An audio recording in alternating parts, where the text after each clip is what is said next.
Hello everyone, इस वाली video में हम लोग जानने वाले हैं कि ज़ियावन जो रहता है वो डाओ जोंग पर कैसे पहुंचता है। ओके, तो बहुत ज़्यादा मजे आने वाले हैं हम लोगों को।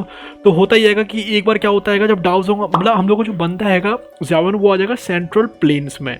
और सेंट्रल प्लेन्स में आने के बाद वो काफ़ी ज़्यादा फाइट वगैरह करता है और उसको पता चलता है यहाँ पर कि हेवनली माउंटेन ब्लड पूल के बारे में, जो कि एक पूल होता है जिसके अंदर कोई बंदा जाता है और वहाँ पर जाकर अगर वो ट्रेनिंग करता है तो वो डाओ जोंग पर जो है ब्रेक थ्रू कर सकता है। क्योंकि हम लोग को पता है कि डाओ होंग से डाओ जोंग पर ब्रेक थ्रू करना सही में एक बहुत ज़्यादा चैलेंजिंग बात होती है।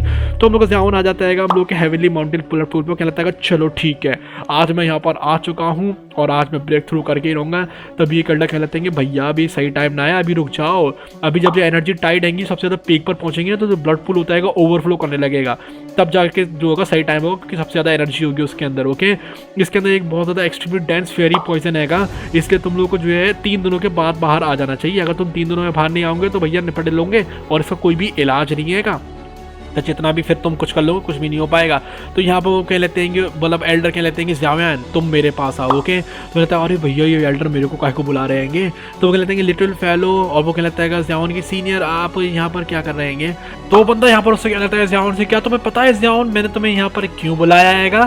तो हम लोग के एल्डर कहने लगते हैं कि अब मुझसे ये मत कहना कि जो एल्डर जिनसी उसको इंटरनल इंजरीज आ गई होंगी वो इसकी वजह है। हाँ, तो वो बंदा कहने लगता है यस उसी के बारे में है। जो मेरा एल्डर ब्रदर है उसके अंदर ना जो है फेरी पॉइजन आ गया है बहुत ज़्यादा तगड़ा वाला। ओके, अगर तुम उसको कैसे भी करके निकाल सको तो बहुत अच्छा रहेगा। तो मुझे लगता है कि जो फायर जो पॉइजन है वो उसकी बॉडी के अंदर आ गया है।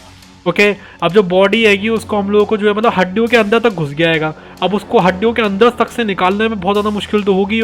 और ये पहली बार है कि जब मैंने इतना ज़्यादा मतलब फायर पॉइजन को किसी की बॉडी के अंदर घुसा हुआ देखा है। ओके, तो लगता है कि अगर जो एल्डर जिन चीज़ की जो स्ट्रेंथ है मतलब उनको विल पावर बहुत ज़्यादा तगड़ी रखनी पड़ेगी।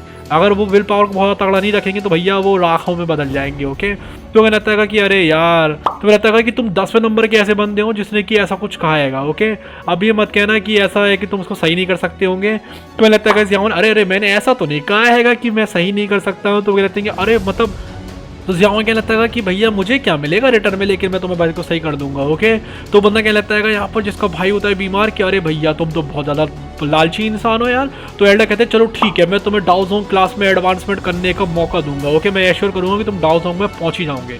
तो क्या ये काफ़ी है। तो मैंने लगता है चलो ठीक है। ज़ियावन कह लेता है भैया ठीक है, इतना काफ़ी है, डाओ जोंग बहुत तगड़ी चीज़ होती है। तभी ये सब बंदे आते हैं, कह लेते हैं कि यहाँ पर जो एनर्जी टाइड है बहुत ज़्यादा तगड़ी वाली है। ओके, अब टाइम है कि हम लोग को ब्लड पूल के अंदर जाना चाहिए, लेकिन यहाँ पर सिर्फ 8 स्पॉट्स हैं यार, क्या करा जाए। तभी यहाँ पर एक बंदा आ जाता है नालान यनरन के बगल में। ओके, ये हम लोग वही नालान यनरन की बात कर रहे हैं, इसका 3 ईयर एग्रीमेंट हुआ था। अभी हम लोग मतलब ये भी किसी वीडियो में ये भी बताएंगे कि ये जो ज़ियावन है वो नालान यनरन से कैसे मिलता है। ओके, तो जब भी कहते हैं हम सब्सक्राइब मान लो यार, बहुत कुछ मतलब बहुत कुछ जानने को मिलेगा तुम लोगों को, यहाँ पर मजे आ जाएंगे। ओके, तो मुझे लगता है कि ऐसा तो बिल्कुल बढ़िया रहेगा ना कि मतलब नालान यनरन को ही मैं इधर से निपटा दूं। ओके, अगर ऐसा होता है तो नालान यनरन मर जाएगी और हम लोगों के जो 8 स्पॉट्स जो है खाली पहुंचेंगे हम लोगों के लिए। तभी यहाँ पर हम लोग को ज़ियावन आ जाता है और वो जो बंदा रहता है उसके मुंह पर जूता मार देता है और वो कह रहता है कि अरे वाह ये तो मर जाए आ गए हैं, बढ़िया किक मारी मैंने उसको। तभी यहाँ पर सारे बंदे जो हैं लावे के अंदर कूद देते हैं और कह देते हैं कि ठीक है हम तुम लोगों को बाद में मिलते आएंगे। तभी हम लोग को ज़ियावन कह लेता है नालान यनरन से कि तुम जाओ उसके अंदर कूद जाओ और जल्दी जल्दी एनर्जी एब्जॉर्ब करो इससे कि तुम डाओ जोंग पर पहुंच सको। ओके, तो नालान ने कह लगती है कि तुम्हारा क्या, तो कह लगता है मेरी चिंता मत करो। ओके, हम लोग एक दूसरे को देखेंगे, अगर किस्मत में रहा नहीं तो हम लोग मर जाएंगे। ओके, तो यहाँ पर मतलब वो ज़ियावन अगर रिस्क लेने वाला होता है बहुत ज़्यादा तगड़ा वाला, और सब वो कह लेते हैं कि सबको पता है कि जो हेवनली जो माउंटेन ब्लड पूल है उसके अंदर पावरफुल एनर्जी है, लेकिन इनको ये नहीं पता है कि यहाँ पर जो सबसे ज़्यादा अच्छी वाली जो एनर्जी होती है ना बिल्कुल सबसे डीप में मिलती है। मतलब तुम्हें बिल्कुल इस लावा पूल के बिल्कुल ब्लड पूल के बिल्कुल डीप में जाना पड़ेगा तब जाकर तुम्हें मिलेगी। ओके, तो वो जो है हम लोग को सबसे ज़्यादा डीप में जाना शुरू कर देता है। वो कह लेता है अरे भैया यहाँ तो एक बैरियर है, इस बैरियर को कैसे तोड़ा जाए। तो यहाँ पर उसके पास एक की होती है गोल्ड सॉलोइंग माउस ट्राइब की, और आगे जाकर वो एक ऐसे ट्राइब के बंदे से भी मिलेगा जो कि चूहे की प्रजाति का होता है। मतलब क्या बोले भाई, इसमें इतने सारे राज है ना, हमें लग रहा है कि हम 1 साल तक इसके ऊपर वीडियोस बनाते रहेंगे BTTH के ऊपर, तब भी ये खत्म नहीं होने वाले हैंगे।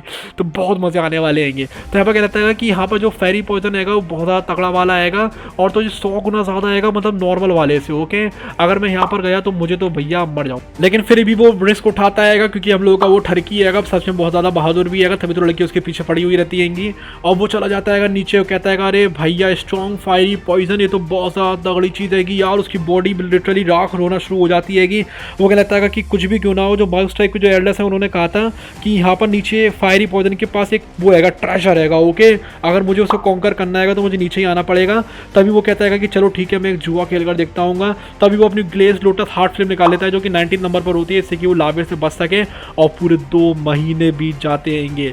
तभी वो एल्डर्स कहने लगते हैं कि अभी तक कोई एक्टिविटी ही नहीं दिखी यार, क्या हो रहा है ये। तो यहाँ पे एल्डर कहने लगते हैं कि जो ब्लड टाइट पूल है उसकी एनर्जी तो काफ़ी ज़्यादा नीचे गिर गई है यार, अब तो मतलब इसके अंदर से कुछ भी एनर्जी एब्जॉर्ब करना बहुत ज़्यादा मुश्किल चीज़ है। तभी हम लोग का जो बंदा होता है जो कि माउस टाइप का होता है वो कहने लगता है कि ऐसा मत कहना कि भैया वो जो बंदा है वो मर गया, वो नीचे जाकर मर गया, क्योंकि उसके पास तो इतनी सारी एजेंस फिल्म वगैरह भी रहती हैंगी, तो वो तो मतलब कैसे मर सकता है यार, ऐसा नहीं होना चाहिए था, मेरे भाई को कौन सही करेगा भैया। तो वो कहता है रुको रुको रुको, वाटर की तरफ देखो, उधर पे होता है झरना, मतलब लिटरली एक पूल बनने लगता है लावे का और पानी का, मतलब खून जैसा अजीब से एक पूरा टॉर्नेडो बनने लगता है। और फिर वो टॉर्नेडो आ जाता है ऊपर, और वो लोग कह देते हैं कि भैया ये जो एनर्जी आएगी वो तो पूरे जो हेवन और अर्थ होती है उसकी एनर्जी को मिलाने में लगी हुई है। और फिर हम लोग को यहाँ पर ज़्यावन निकलता है जिसके सर पर होता है एक बहुत ज़्यादा तगड़ा वाला निशान, मतलब वो जो निशान होता है जो कि हम लोग उसको उन्होंने दिया था, मास्टर ने दिया था शायद, वो वही वाला निशान होता है। और वो टॉर्नेडो के बीच में अटका हुआ रहता है। तभी वो देखता है कि वो एक जगह पर पहुंच गया है। वो देखता है भैया ये जगह क्या आएगी यार, वो देखता है अरे यार ये तो स्पिरिट हॉल है। और तभी वो देखता है हम लोग, और तभी वो मास्टर यालाओ को देखता है। वो कहता है अरे मास्टर यालाओ आप यहाँ पर होंगे। और वो कहता है कि याओ जिंजी तुम आ गए होंगे यहाँ। तो वो कहते हैं कि मास्टर आप कैसे हो, आप ठीक तो हो ना। तो मास्टर कहते हैं कि मेरी हालत तो बहुत ज़्यादा ख़राब होती जा रही है। और वो कहते हैं कि टीचर सॉरी, मैं आपको अभी तक यहाँ पर बचाने नहीं आ पाया था, मैं अभी जो हूँ डाउ जोंग पर आ चुका हूँ। ओके, मैं आपको बचाने जाऊँगा जल्दी ही, मतलब अभी उसकी सिर्फ स्प्रेड आई हुई होती है कि वो नहीं आया हुआ होता है। और मास्टर कहते हैं कि तुम डाउ जोंग क्लास पर आ गए होंगे, इतनी ज़्यादा छोटी उम्र में मुझे तुम्हारे ऊपर गर्व है। ओके, और यहाँ पर मास्टर की प्यारी सी स्माइल निकलती है। और वो कहते हैं कि जो स्पिरिट हॉल है वो तो एक छोटी सी चीज़ है। ओके, वो मेरा कुछ भी नहीं कर सकता है, आप टेंशन मत लेना। और यहाँ पर हम लोग का जान रोने लगता है, वो कहता है कि मास्टर मैं कसम खाता हूँ कि मैं यहाँ पर अपने टीचर को बचाने के लिए जल्दी से जल्दी आऊँगा। तभी यहाँ पर वो कहते हैं कि मास्टर की बॉय बस तुम एक चीज़ ध्यान रखना कि मेरा जो ओल्ड फ्रेंड जूनजी है ना, उसके पास उस जरूर जाना और उससे कहना कि वो मुझे सेव करने के लिए आए, क्योंकि वो डाउन जोन आएगा तो तुम मुझे बचा सकते होंगे। ओके, तो ऑलराइट गाइस, अब देखेंगे हम लोग कि आगे क्या होता है। अगली वाली वीडियो में सारे राज यहाँ पर नहीं खोलते हैं, इस वाली वीडियो में हम लोग को बस ये देखना था कि हम लोग का ज़्याजोन जो है वो डाउ जोंग की क्लास पर कैसे पहुँचता है। अगली वाली वीडियो में हम लोग और भी बहुत सारी चीज़ों के ऊपर बात करेंगे। तो अभी के लिए bye bye, love you all, see you. और अगर आप लोगों को ये जानना है कि भैया क्वीन मेडुसा के पेरेंट्स कौन है यार, मम्मी पापा कौन होते हैं, तो ये वाली वीडियो देखो।